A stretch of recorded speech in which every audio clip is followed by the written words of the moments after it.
السلام عليكم ورحمة الله وبركاته. من المواقف الطريفة انه في شخص اجنبي مرة دعا شخص عربي لزيارة بلده، فالشخص العربي ده بيقول للاجنبي: انا نفسي وبودي ازور بلدكم، ولكن انا لا اعلم من اللغة بتاعتكم الا مفردات بسيطة جدا. فالشخص الاجنبي ده قال له: ايه تعرف انت من المفردات بتاعت اللغة بتاعت بلدنا يعني؟ فقال له: انا بعرف كلمات بسيطة زي مثلا كيف حالك، احبك، سامحني، لا تؤاخذني، اعذرني، انساني، في وقت لاحق، كلمات زي كده. فالأجنبي قال له: يكفي ما قلته لأن تعيش في بلدي دون أن تشعر بالغربة، وهذه المفردات التي أنا ذكرتها تكفي أي إنسان أنه يعيش في أي بلد دون أن يشعر بالغربة. مفردات أي لغة أنت احتياجك ليها يتوقف على مدى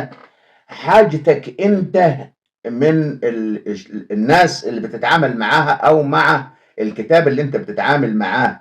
حاجتك أنت هي اللي بتخليك تحدد عدد المفردات اللي يجب أنك أنت تبقى عارف معانيها. يعني أنا مثلا شخصيا ما يهمنيش من مفردات القرآن إلا مفردتين. المفردتين دول هما الحلال والحرام، لأن معظم آيات القرآن لمن يتدبر بالفعل هي تحمل في طياتها دلائل وبراهين على وجود الله وعلى أن هذا القرآن من عند الله. فالآيات اللي في القرآن كثير منها يعني لإقناع الغير مؤمن بأنه يؤمن. طيب اللي بيجي الإيمان عنده عقيدة هو لا يحتاج من مفردات القرآن إلا مفردتين: إيه الحلال وإيه الحرام، لأن باقي آيات القرآن خلاص هي ذكرت لإقناع الغير مؤمن ليصبح مؤمن، ليقتنع بأنه هذا الكلام من عند الله. وأنا مش ناوي أدخل في جدال، أنا هقول اللي عندي وأنت حر، يعني تتقبل أو ترفض ما يصلك من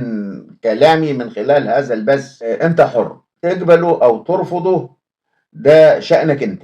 آخر الليل اللي تبقى فيه حوارات بتدار كده ما بين الناس اللي هم موجودين، وهي تعبر عن أنماط عقول وأنماط عادات وأنماط عبادات مختلفة.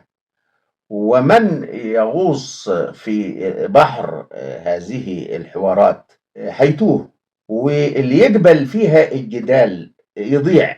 وأكثر الحوارات اللي كان ليها نصيب الأسد من الجدال: هل نحن بالفعل أمة العالم كله بيتآمر عليها؟ والحقيقة اللي أنا شايفها يعني إنه هناك أمة واحدة في العالم هي التي تتآمر على كل العالم.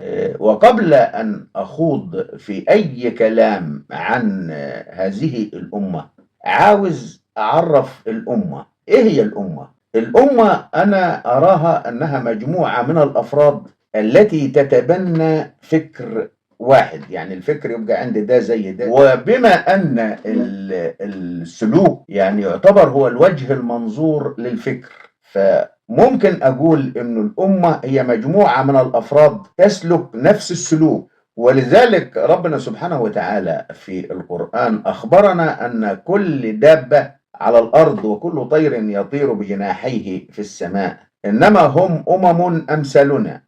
وهذا يعني أن كل مجموعة من الأفراد لها سلوك ثابت يطلق على هذه الأفراد أمة. يعني أنا لما أجي أبص في أي مجموعة من المجموعات الحيوانية ألاقي ليها أسلوب ثابت. هذا الأسلوب الثابت أو هذا السلوك في التعامل الثابت هو في الأصل نابع من تبني أفكار معينة أو عمليات حيوية بتتم داخل الأدمغة بتاعت هذه الكائنات وتترجم إلى سلوك. يعني نلاقي مثلا الكلب لو انت عكسته بيعض، فالفصيلة دي كده هي أمة. الأمة من وجهة نظري أنا هي كل مجموعة أفراد بيتبنوا فكر معين، وهذا الفكر يظهر أمامك في شكل سلوك معين. احنا في عالمنا ده في أمة لديهم فكر عقائدي بأنهم أمة مختارة من عند الله، وتراهم يخططون للسيطرة على العالم بأكمله. يعني هم ربنا اختارهم علشان يكونوا ملوك على هذا العالم. ده هو الفكر اللي معشعش في أدمغة هؤلاء الناس. وأظن أنه الأجهزة الحساسة في العالم تمنعني من الإفصاح بأكثر من ذلك عن هذه الأمة، ولكن أنا على يقين بأنه الأجهزة الحساسة اللي عند حضراتكم ممكن تخليكم تدركوا على الفور ماذا أقصد. نعم، أنا أقصد من جعلوا أملهم الأزلي القديم والحديث وإلى أن تقوم الساعة هو احتلال دول الشرق. وقد يكون في أدمغتهم الفكر الأكبر من كده، إن هم يحتلوا كل دول العالم، لأن هم من وجهة نظرهم إن هم ملوك في هذا العالم. زمان في شخص قال هذه الأمة تشبه امرأة لوط، لأنه امرأة لوط يعني كانت تعين قوم لوط على الفاحشة. وعندما أتت الملائكة لسيدنا لوط أمروه أن يسري ويخرج ويهرب بأهله بعيدا عن هذه القرية، لأنه ربنا أمر بتدمير هذه القرية. والملائكة أمروا لوط أنه عندما يخرج لا يلتفت للوراء، لأنه في هذا ضرر عليه.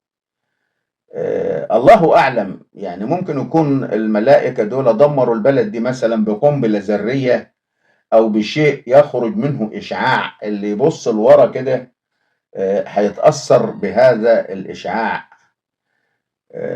وربنا أراد أنه امرأة لوط تخرج بعد لوط وبناته، تخرج متأخرة يعني. وعندما زلزلت الأرض وبدأت القرية تدمر، هي بصت للخلف فيقال أنها أبيدت، وكان حظها من العذاب هو نفس حظ قوم لوط، يعني دمرت. ولذلك ربنا قدرها أن تكون من الغابرين. وهؤلاء القوم اللي أنا بأتكلم عنهم هم دايما بيبصوا لورا، وهم حاسين ان هم يعني العالم كله نال من كرامتهم منذ ان وجدوا على سطح الارض، يعني ليهم صقر عند كل العالم. ودول مش بيتآمروا عليك انت بس، دول بيتآمروا على كل العالم. والمؤامرة يعني تدبير سري، تدبير غير معلن. يعني المؤامرة لا يمكن